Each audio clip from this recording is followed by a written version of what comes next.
नमस्कार दोस्तों, आज मैं लेकर आई हूँ आपके सामने स्नेहलता उपाध्याय जी की लिखी हुई एक कहानी, जिस कहानी का नाम है जन्मदिन मेरा है सासू माँ। तो चलिए कहानी शुरू करते हैं। माँ, कल क्या बनेगा खाने में? चहकते हुए शुभ्रा ने पूछा। तो अगले ही पल उसके पापा भी मुंह में पानी भरकर गिनाने लगे।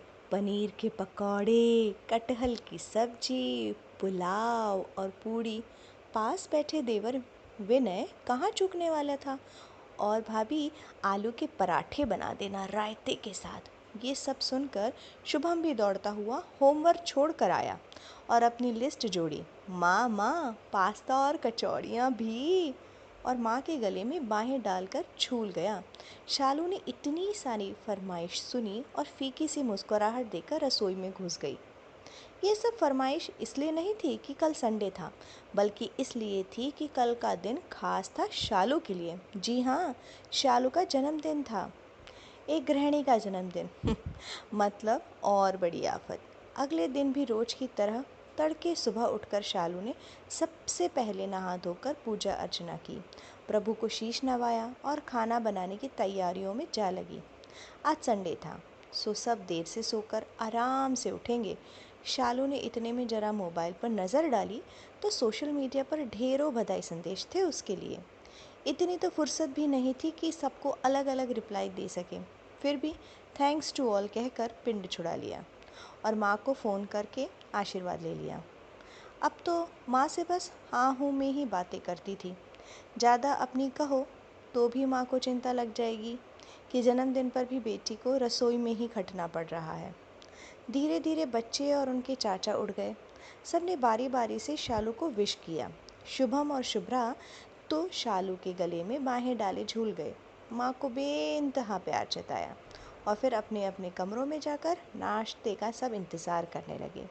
शालू ने सबसे पहले पास्ता और बेसन का हलवा बनाया, फिर पकौड़े तलने लगी तो उसकी खुशबू ने पतिदेव को जगने पर विवश कर दिया।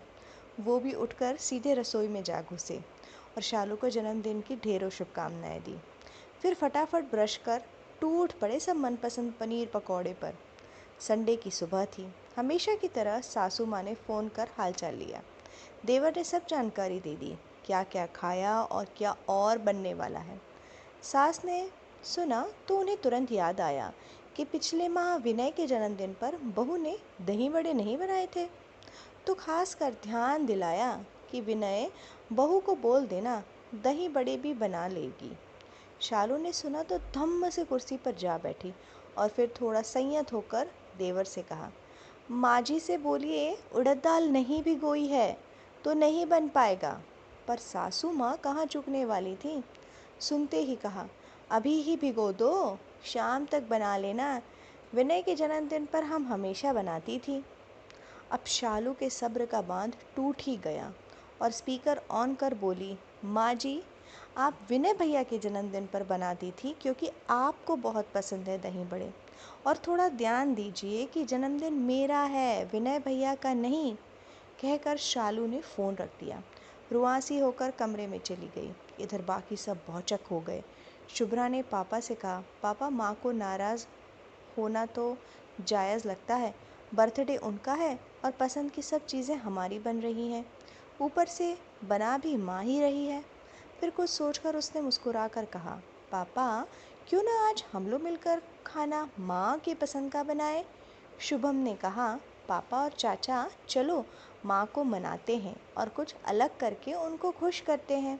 फिर सब ने मिलकर जैसे तैसे बनाने की कोशिश की और शाम को शालू के पसंद का खाना होटल से मंगाया। तो इस तरह सब ने पहली बार मनाया शालू का जन्मदिन, और ससुराल में पहली बार शालू को भी लगा कि चलो सब ने कुछ तो सोचा मेरे बारे में। कैसी लगी आपको स्नेहलता जी की ये कहानी? प्रायः हमारे घरों में ऐसा ही है कि जन्मदिन भी हमारा है और सबके पसंद का खाना भी हम ही बना रहे हैं। क्या गृहिणी की कोई पसंद या नापसंद नहीं, या उसे जन्मदिन मनाने का ही अधिकार नहीं है? क्या लगता है आपको?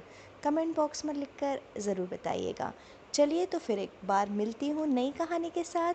तब तक खुश रहिए, एंजॉय कीजिए, बाय।